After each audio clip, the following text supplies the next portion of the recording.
শ্রীমৎ স্বামী স্থিরাত্মানন্দ মহারাজ।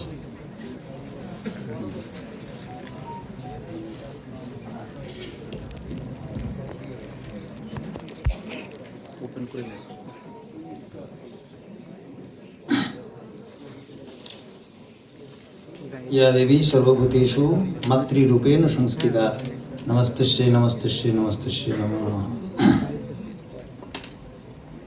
Bangladesh supreme court আইনজীবী সমিতি বিজয় পুনর্মিলনী বাণী অর্চনা উদযাপন উপলক্ষে আজকের যে আলোচনা অনুষ্ঠান, এই অনুষ্ঠানের প্রধান অতিথি বিচারপতি ডক্টর সৈয়দ রেফাত আহমেদ, বাংলাদেশের মাননীয় প্রধান বিচারপতি, অনুষ্ঠানের সভাপতি barrister M A Mahbubuddin Khokon, senior advocate, সভাপতি বাংলাদেশ সুপ্রিম কোর্ট আইনজীবী সমিতি, বিশেষ অতিথি জনাব Mohammad Asaduzzaman, senior advocate, Bangladesh attorney general, এখানে আহ্বায়ক, এই অনুষ্ঠানের আহ্বায়ক নিতাই রায় চৌধুরী, সিনিয়র অ্যাডভোকেট, বিজয় পুনর্মিলনী বাণী অর্চনা উদযাপনের আহ্বায়ক, সঞ্চালনা করছেন অ্যাডভোকেট সব্যসাচী মণ্ডল।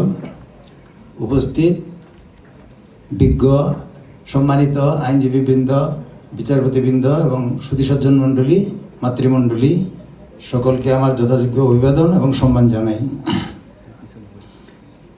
আসলে আমরা আজকে যে অনুষ্ঠানে সমবেত হয়েছি, এটার প্রধান বিষয় হলো আমরা সবাই ভালো আছি, ভালো হব এবং সকলের ভালো করব। এই প্ল্যাটফর্মে আমরা সকলে একত্রিত হয়েছি এবং এই উপলক্ষে ধর্মীয় অনুষ্ঠানগুলি আমাদের সহায়তা করে, আমাদের ভিতরের আসরিক ভাবগুলি দূর করে, যাতে আমরা আমাদের ভিতরে মঙ্গলজনক চিন্তাভাবনাকে রাখতে পারি এবং সেই অনুসারে আমাদের হাত কাজ করবে, মন কাজ করবে। সেই জন্যে ধর্মীয় জীবন আমাদের অত্যন্ত প্রয়োজন। যদি আমরা ধর্মকে জীবন থেকে বাদ দিই, তাহলে আমরা পশুতে পরিণত হই। এই জন্য ধর্মকে অবলম্বন করে আমরা আরও উন্নত হই, পশুত্ব থেকে মনুষ্যত্বে উন্নীত হই এবং তারপরে দেবত্ব এবং মানুষের কল্যাণজনক কাজে আমরা অংশগ্রহণ করতে পারি।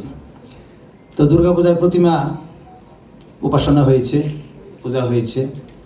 প্রতিমার বাবার ফটোগ্রাফ দেখলে যেরকম বাবাকে মনে হয়, কিন্তু ফটোগ্রাফের কাগজটাও বাবা নয়, সেই ছবিটাও কালিটাও বাবা নয়, সে বাবাকে মনে করিয়ে দেয়। প্রতিমা আমাদের সেই পরম সত্যকে মনে করিয়ে দেয়। তা আমরা মাতৃভাবে ঈশ্বরের আরাধনা করেছি। প্রতিমার কাঠামোতে যেরকম আছে, আমাদের সমাজে কেউ হয়তো শিক্ষকতা করবেন, কেউ হয়তো বিজনেস করবেন, কেউ হয়তো দেশ শাসন করবেন, কেউ খেটে খাবেন। এই সমাজের বৈচিত্র্য, এই বৈচিত্র্য না থাকলে সমাজ ভালোভাবে চলে না। ওই জন্য দুর্গাপূজার কাঠামোতেই ওই কার্তিক, গণেশ, লক্ষ্মী, সরস্বতী, এরা এই ভাবের প্রতীক। যেমন লক্ষ্মী ধনের প্রতীক, বিজনেসের প্রতীক, আর এই দেশ শাসন করছেন সেই কার্তিক হলো সেনাপতি, আর এদিকে গণেশ গণমানুষের প্রতীক, আর সরস্বতী বিদ্যার প্রতীক। এই শক্তিগুলি যদি আমাদের মধ্যে থাকে, একটা সমাজ সুষ্ঠুভাবে চলে। কিন্তু আমাদের মনে রাখতে হবে, এই বৈচিত্র্যের মধ্যেও এরা কিন্তু সকলেই ভাই বোন। অর্থাৎ আমরা সমাজে যারাই আছি, আমরা কিন্তু আপন ভাই বোন। এই হিসেবে আমরা ওই পূজার মাধ্যমে আমাদের এই যে পরবর্তী অনুষ্ঠানে আমরা এগুলি স্মরণ করছি, যেন আমাদের মধ্যে এই ভাবগুলি নিয়ে আমরা কাজ করতে পারি। এই ঢাকা শহরের সমস্ত সম্পত্তি যদি একজনের নামে দিয়ে দেওয়া যায়, কিন্তু যদি বলা হয় তাকে 1 মাস কিছু খেতেও দেওয়া হবে না, পানীয়ও দেওয়া হবে না, তাহলে এমন কেউ আছেন? আমার মনে হয় না কেউ নেবেন। তাহলে কি অর্থ? সবচেয়ে বড় প্রয়োজন হলো খাদ্য এবং পানীয়।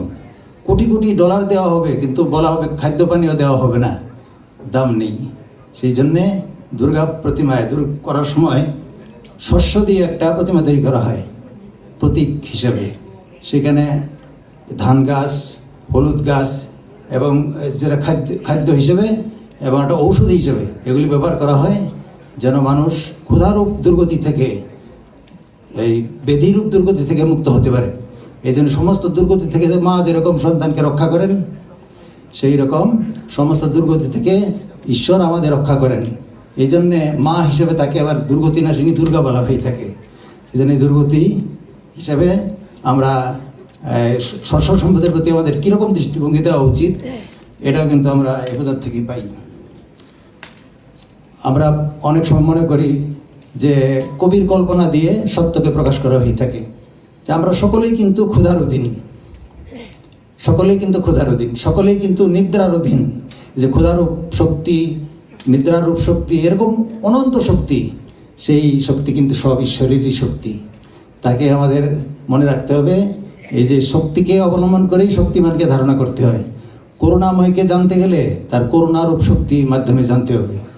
এই দুর্গাপূজার মাধ্যমে আমরা এটা উপলব্ধি করতে পারি যে এই যে শক্তি সকলের মধ্যেই আছেন, সর্বত্র বিরাজমান, তার প্রতি আমাদের এই পূজা বা সম্মান জানানো, যার ফলে আমাদের ভিতরের আসরিক শক্তি দূর হয় আর দৈবী শক্তি আমাদের মধ্যে আসে, কল্যাণমূলক শক্তি। এজন্য সকলকে নিজেরা ভালো হওয়া সকল ধর্মের মূল কথা, এবং নিজের ভালো হওয়া এবং অন্যের ভালো করা, এই কল্যাণ কামনা আমাদের আজকের অনুষ্ঠানে আমাদের একত্রিত হয়েছি। এটাও যারা আমাকে এখানে আমন্ত্রণ জানিয়েছেন, একটা সুযোগ হয়েছে কিছু কথা আপনাদের সঙ্গে ভাগ করে নেওয়ার জন্যে। তা আমরাও মনে করি আমরা এই দৃষ্টিভঙ্গিতে যে কোনো পরিস্থিতিতেই আমরা কি করব, যে যেখানে আছি সেখান থেকে মানুষের কল্যাণ, এই মানুষের কল্যাণের দিকেই আমাদের জীবনটা যেন আমরা ব্যয় করতে পারি, এই ভাব জানিয়ে সকলকে ধন্যবাদ জানিয়ে শেষ করছি। সকলকে ধন্যবাদ, নমস্কার।